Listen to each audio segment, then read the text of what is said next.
Sean Diddy Combs isn't just fighting for his freedom, he's fighting to hold on to his fortune. Forbes now estimates his net worth is $400 million, a significant drop from the $740 million valuation just a few years ago. But that number could shrink even more. Federal prosecutors are moving to seize assets tied to the alleged criminal activity, and if convicted, Combs could lose everything from luxury properties to his music rights.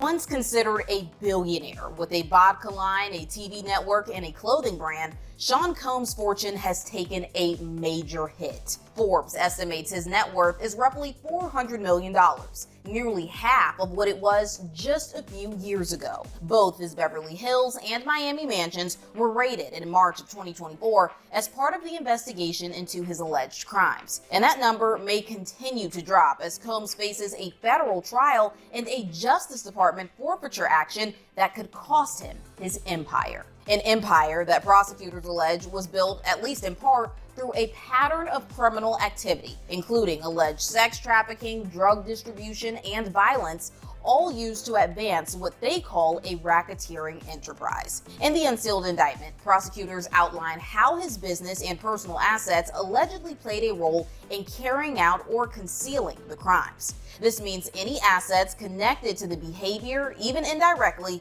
could be seized, including real estate, companies, vehicles, and aircrafts. Now, his $60 million private jet has reportedly already been sold. The Beverly Hills estate is currently on the market for $61 million.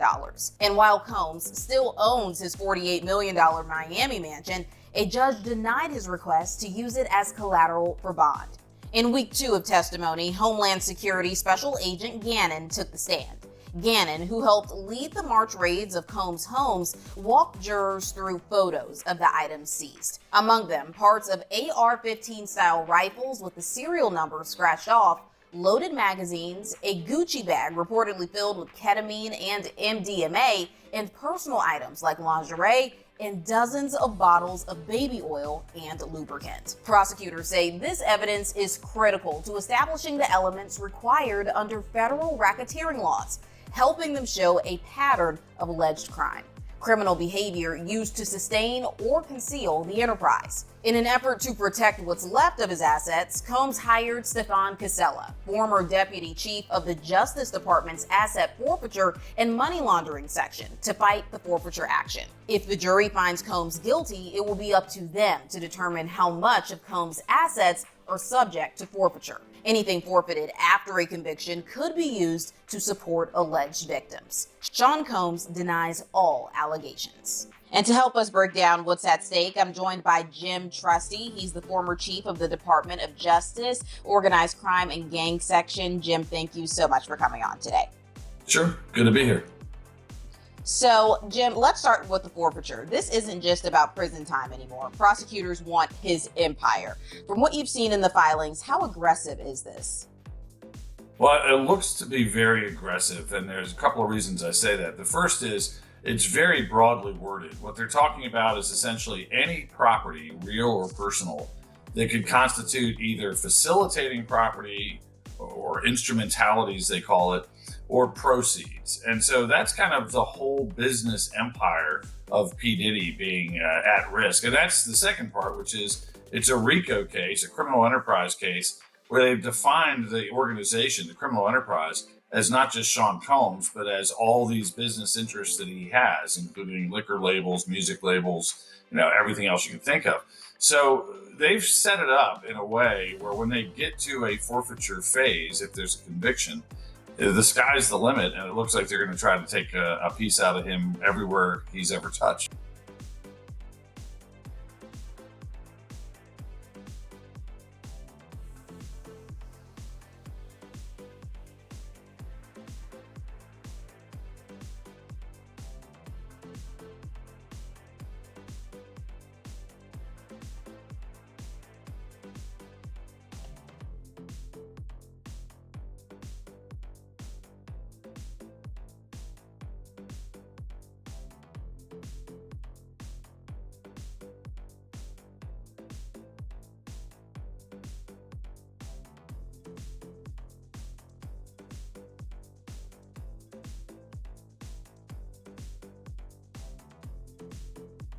Is that normal, though, for the government to file something so broad? I've seen it before. I mean, in the context of racketeering cases, you tell a much more complete story in a RICO case. You don't just focus on a particular moment in time or a crime. You tell the whole story of this criminal enterprise, which lends itself to big forfeiture moments. And so it's not totally unusual to see it this broadly worded. What I think is a little unusual is it's not very specific in terms of any preliminary seizures. It looks like they haven't actually seized anything yet, even though they executed search warrants and looked for evidence of things. And so a lot of times you'll see listings in their bank accounts, automobiles, jets, whatever, that the government has already preliminarily seized to make sure it's still going to be available at the time they do a forfeiture hearing. So this one, it's a blank slate. And it's blank enough where if you're the defense attorney and you get to this next phase, which, by the way, is supposed to be with the same jury. They may not know that yet. But that second phase would be one where you really would say to the judge, I don't have any notice here, Your Honor. This is so broadly worded. I need to particularize it, have a chance to digest it, and perhaps bring in expert testimony on both sides about kind of legitimate sources of income versus illegitimate ones. And you mentioned that, they're also linking his company. So maybe that's his, record studio, or maybe that's, his vodka line. But how does something like a vodka line, how can that potentially even be mixed up with this? How can they say that that's linked to an alleged crime? Yeah, it's really one of two or maybe even three ways. One is if there's somehow a tie-in where that property, that business was used to facilitate the freak-offs that are in the indictment, for instance, or obstructionist behavior. So if they literally used a record studio for a party and the record studio belonged to one of his companies, you could say that actually facilitated or was an instrumentality to support the criminal conduct. The other way is essentially if it is a proceed, if it was essentially built on money that comes from illegal activity. And then thirdly, and this is where it gets really crazy confusing, so I'll keep it short, sometimes there's something called substitute assets, where the government says, okay, we realize that particular asset, that car, that piece of art, was not actually bought by proceeds or served to contribute to the crime. But because we can't find enough to satisfy the overall amount we're owed, we're going to take it as a substitute asset. It's a very government-friendly area, this whole idea of federal forfeiture. And again, I think they're in a position where they might have their mitts on almost anything he's ever touched.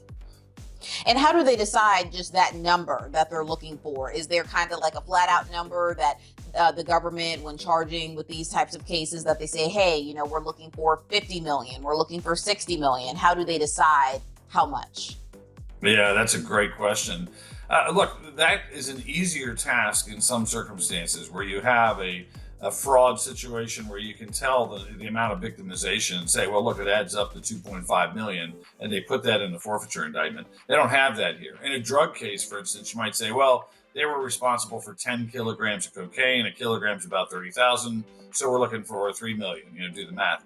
Here, it's much more wide open. I think you're looking at an actual trial within a trial if we get to the forfeiture phase, where there's going to be experts saying this is money that's untouched by any sort of criminal enterprise from the defense side, and maybe a forensic auditor from the FBI saying, here's why we're entitled to all these types of proceeds or instruments. So it is a wide open battlefield. It's going to be kind of a textbook example of how deep the government tries to reach for forfeiture if they get to that point.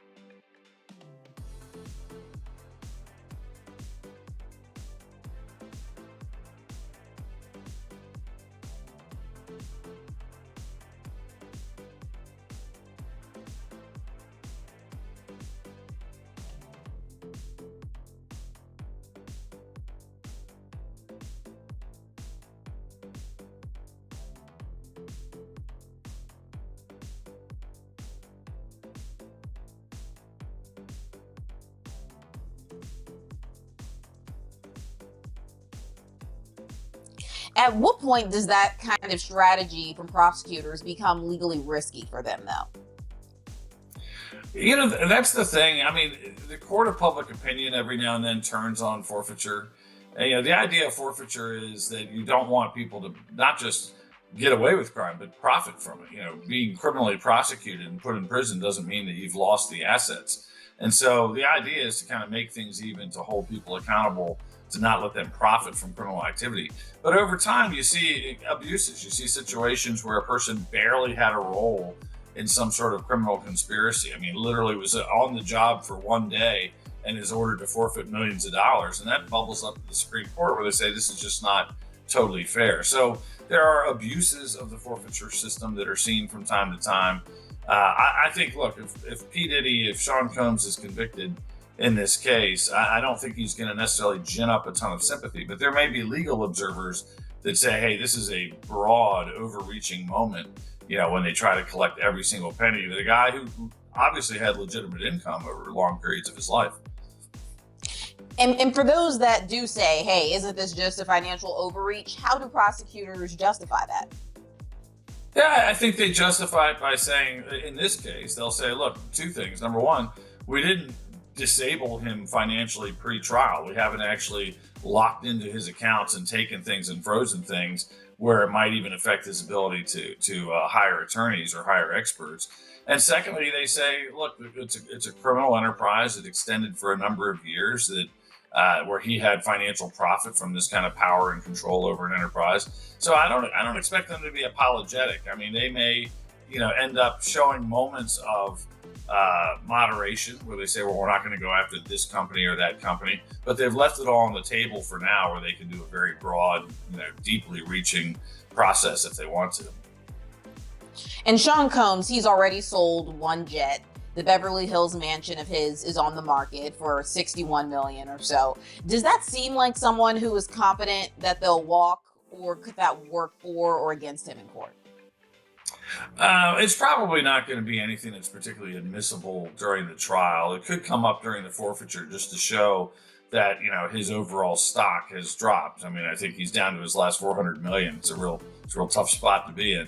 But but I think at the end of the day, you really can't draw any firm conclusions. He knows he's got a battle of his life going on right now. I mean, this is a life-eligible racketeering case. Doesn't mean he'll necessarily get life. It's not a mandatory sentence. But if the facts continue to be established of years of abusive and controlling behavior, it paints a pretty dark picture for him in terms of sentencing. And Sean Combs, he's now brought in Mr. Casella, someone who literally wrote the book on asset forfeiture. What's Casella's role likely to be here? Well, I worked with Steph at the U.S. Attorney's Office in Maryland for years. He is literally the expert on forfeiture. Whenever I have a situation in private practice where I have a question mark about forfeiture, that poor guy has to take my phone call. So he's a great pick. He knows what he's doing. He knows both the process and the law, which can be a little bit different sometimes. I think he's probably, getting them prepared for the types of challenges. And by the way, I don't know this from him, but I would guess that he's basically figuring out what are the types of challenges we could raise in a forfeiture phase. What are the deficiencies in the government's approach? In other words, are they not discounting lawful employment by Sean Combs? And frankly, some of it could even relate to how he's spending money right now. When you have a broad forfeiture allegation, it's kind of hard to figure out, are they saying that I can't get attorneys of my choosing because I'm using proceeds of criminal activity? So I think he's probably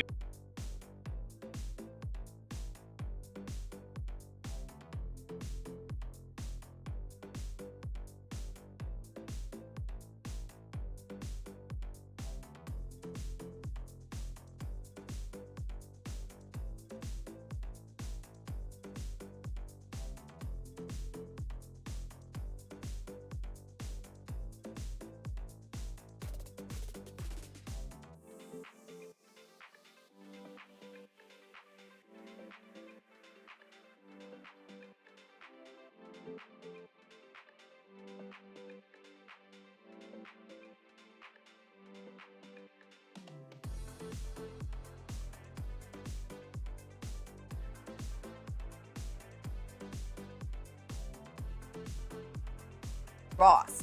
These false allegations of my involvement are causing irreparable and incalculable damage to my reputation and the emotional well-being of myself and my family. I have never condoned or aided and abetted the sexual assault of anyone, nor have I ever drugged anyone. The idea that I could be accused of playing a role in or even being a bystander to the rape of anyone is beyond upsetting, disturbing, and unthinkable. That is not who I am, and my heart goes out to all the victims of sexual assault. I am confident that the allegations against me will be proven to be untrue. But for Combs, the fight is far from over. He remains in custody at Brooklyn's Metropolitan Detention Center, where he awaits the next chapter in what is shaping to be one of the most explosive legal battles in music history. He has pleaded not guilty. And joining me to talk more about this is legal expert Nima Rahmani. Thank you so much for coming on. Let's just dive right in. The judge denied the plaintiff's request to remain anonymous. How common is that, and what factors influence such a decision? Kennedy, thanks for having me, and it's not common. So state law in states like New York and California, where I am, do allow victims of sex abuse to proceed anonymously. But there is no parallel federal law. It's really up to the discretion of the judge, and it comes down to Federal Rule of Civil Procedure 10. And they have to balance a number of factors, including the potential harm to the victim, the sensitive nature of the allegations, any prejudice to the defendant. And I think that's the big issue here. Whether the victim has outed himself or herself. And after balancing those factors, the judge in this case came down on the side of the defense. And I think one of the reasons the judge did so is the length of time that has passed. It's very hard to defend allegations that are 30 years old, not really knowing who the complaining witness is or the victim. And let's just talk more about this. What are the legal arguments for and against allowing alleged victims to remain anonymous in civil cases? The argument for is that victims of sex abuse should have the right to remain anonymous. They've already been victimized, and to out them in a very public way really traumatizes them again. So that's why states do have laws like this on the books. Not all of them, but a lot of them. Now, the argument against is that the defendant has a right to due process, has a right to know who his accuser is, has a right to defend his case. And when you're a civil defendant and you've been accused of rape or sexual abuse or any type of sexual assault, it's very hard if you can't even know who your victim is. So those are the arguments on both sides, and this was apparently a close call because the judge came down on the side of the defense. Is the dismissal a turning point in Sean Combs' defense, or just a minor victory in a much bigger fight? It really is a minor victory, Kennedy, because this is just one of many victims who have filed civil lawsuits. Now, some victims may not want to move forward knowing that their name will be made public. And that's really what happened here. Part of this is really a defense strategy saying, hey, if you're going to sue my client, Sean Combs, we're going to out you. This may have a chilling effect, and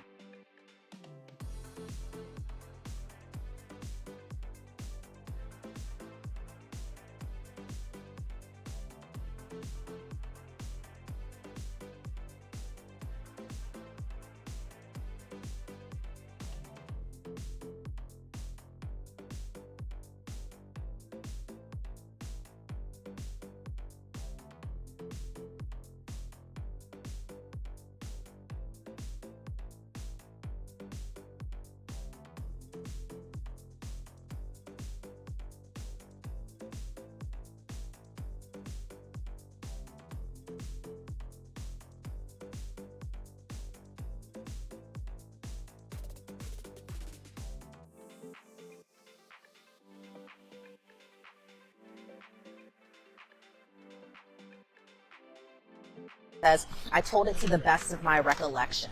Then she was asked again about the whole people go missing statement that she had made on Friday and even today, just as far as insinuating that people go missing just equates to a death threat.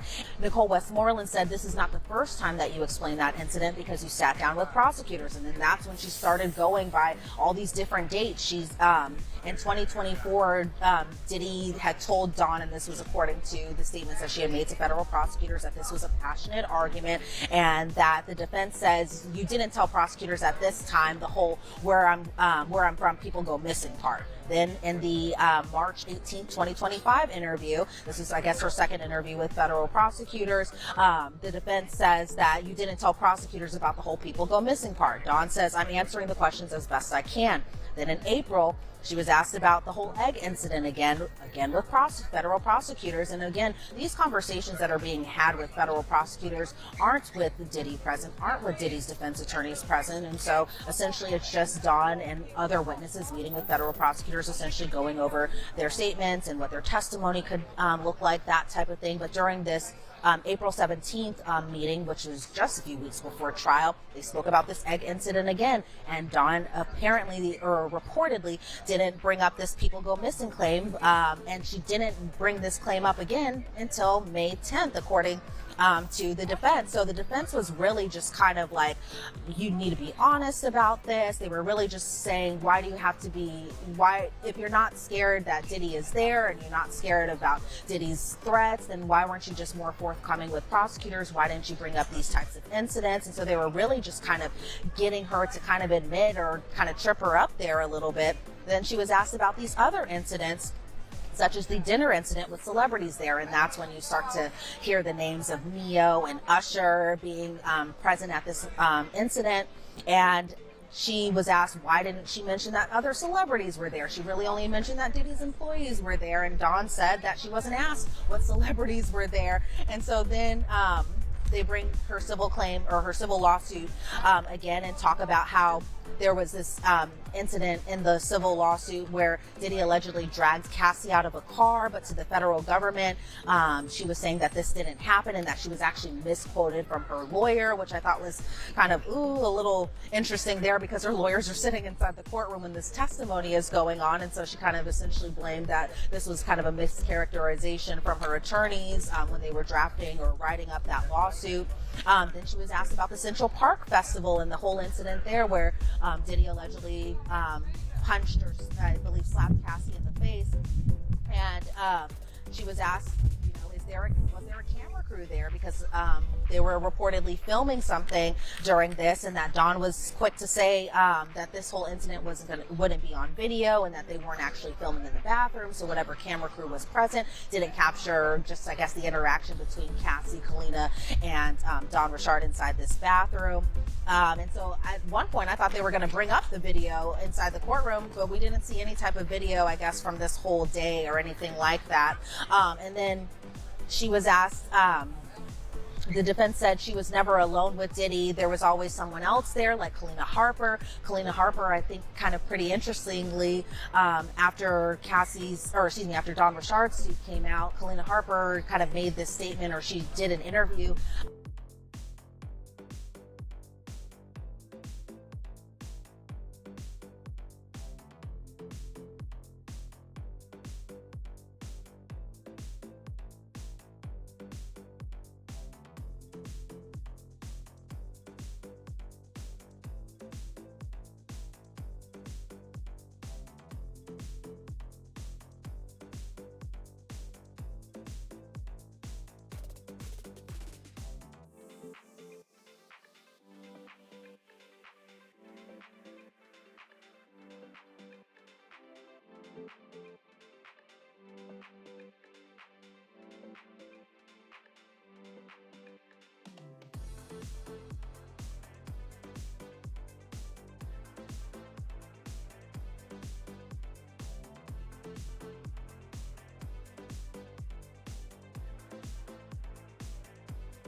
prevent others from coming forward. They may say to themselves, I don't want my sex abuse to be public, to be talked about on Law and Crime, or other media outlets. So that may give some victims pause, and they may hesitate to move forward if they may have to be named by name. Hypothetically, can the plaintiff refile her lawsuit if she later decides to reveal her identity, or is this case just permanently closed? Hypothetically, yes, but practically speaking, no. The statute of limitations has run on a lot of these claims. There was a window that was open in New York State, then New York City. That window has now closed. So even if the dismissal was without prejudice, unless the new complaint can relate back to the old complaint, there may be a statute of limitations here. And practically speaking, when the victim made the decision not to move forward, that's probably a permanent decision. I can't see that changing. What would you say are the biggest challenges prosecutors face when trying to prove a case with multiple accusers and decade-old allegations? It's hard because whenever you have allegations that are old, it gives rise to the defense that they were fabricated. What you want, if you're a prosecutor, is a contemporaneous report, ideally to law enforcement or to a doctor, someone was sexually assaulted. But even if it's to a friend or a family member, something at or near the time of the assault. So the victim, when they testify, they can say, listen, I didn't want to tell my story publicly, but I at least told my friends and family members what happened. Because what will happen otherwise is the defense will say, well, this is just about money, right? This isn't about justice. These are people that are piling on, trying to shake down or extort one of the wealthiest entertainers in the world. Could the dismissal of this case influence a jury's perception if Combs goes to trial for other charges? The jury won't know because this is an unrelated case. Each case is going to be handled on its own. Now, obviously, the criminal case will have multiple victims because the prosecution has charged at least 3 victims, and I expect that they'll have even more victims at trial as potential prior bad acts cases. But when it comes to the civil lawsuits, they're all individual, unique cases. The jury will have to decide whether the sexual assault happened, and if it did, what the damages are. So you're not going to see civil lawsuits where multiple victims are combined or joined together in one case. So Combs' attorneys have accused the plaintiffs of being more interested in headlines than legal merit. Do you see any indication of that in the way these lawsuits have been filed?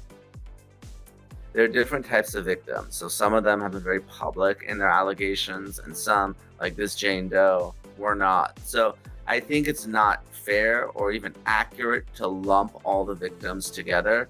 Some have had no issue with going to the press and giving interviews, and others have wanted to remain anonymous. So it really depends on the particular victim in the case.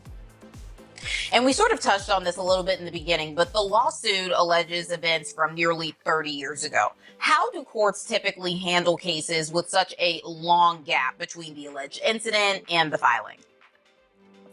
It's challenging when you have events that are this old. Any type of cold case, whether it's a criminal case or a civil lawsuit.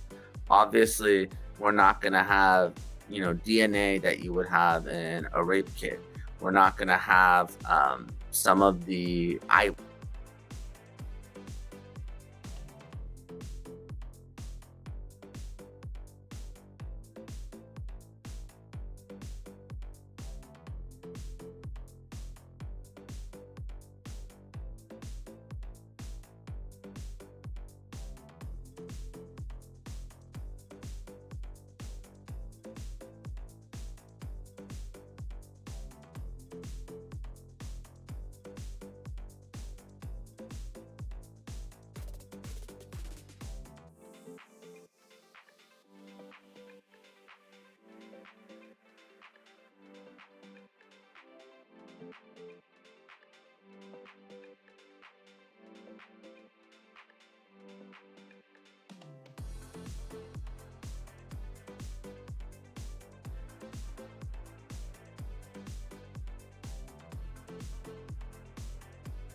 lot of very sage guidance on how they walk through this process of dealing with a very broad, very deep, potentially deep-reaching forfeiture.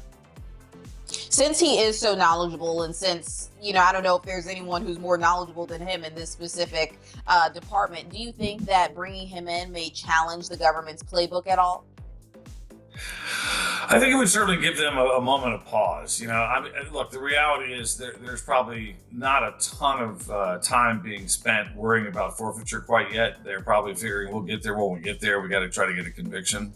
But yeah, it's a shot across the bow. You see Steph Casello lining up on the other side, and you can say this about a lot of different type of expert witnesses and things where you say, wow, that's the king of DNA or the queen of forensic fingerprint recovery. So, I think it's a shot across the bow. They'll realize that they've got somebody that really knows their stuff on the other side, but that doesn't necessarily mean they change their approach in any way at this point.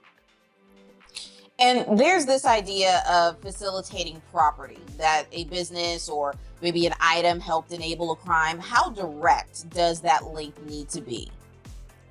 Yeah, we should ask Steph. But, yeah, that's a great question. You have to be able to show, a significant link. It can't be just like this 6 steps removed kind of thing. Like there was a bottle of liquor that happened to be on the bar during one of these assaults, and he owns a liquor company, so therefore, the liquor we can presume facilitated the crime. You're going to have some quantum of proof that's deeper than that, but it's very fact specific. And again, that's why I think you're probably looking. Even though a lot of times forfeiture becomes a very small afterthought to a criminal trial, this one really has the potential to be a completely independent kind of mini trial, delving into his finances, delving into issues just like that, like how well connected can the government make these instrumentalities, these facilitating pieces of property. I think it's inherently pretty difficult, but again, if you use a location, that's a little bit easier. If you say I'm going to use my liquor company headquarters, or I'm going to use a record business studio to have one of these freak-offs, that becomes a much tougher climb for the defense to get out of it as an instrumentality. It's these kind of third time removed ones where they might have some success. And like how you said, we're not just talking about past behavior here. Prosecutors say that this was ongoing. Does that make asset recovery just a little bit easier for them? Yeah, in general, I'd say yes. Because you're talking about a period of years, and you're going to have, during these trials, you're going to have very specific stories from witnesses that say, I was there when X happened at this particular location. But you're probably going to get broad characterizations too. Like he would always, use his liquor to get people drunk before these freak-offs, or there were times where we met and discussed how we were going to do this at Office X or Home Y, or how planes were used. It might not be a specific moment, but he might have somebody that says, I was at the airport when his private plane brought prostitutes here. So you might not have the precision that you'd have with kind of a single event trial, but you're probably going to have pretty significant stories that, again, tie these properties into the possibility of being forfeited. How much of a role does public perception play here? Have we seen the DOJ make strategic decisions based on headlines? Well, overall, sure. We could probably point to all sorts of cases that you could, I think, fairly characterize as a little bit of trophy hunting, where the Department of Justice or even non-federal prosecutors, think this is my great case, and they like the headlines that come with it. But look, I don't think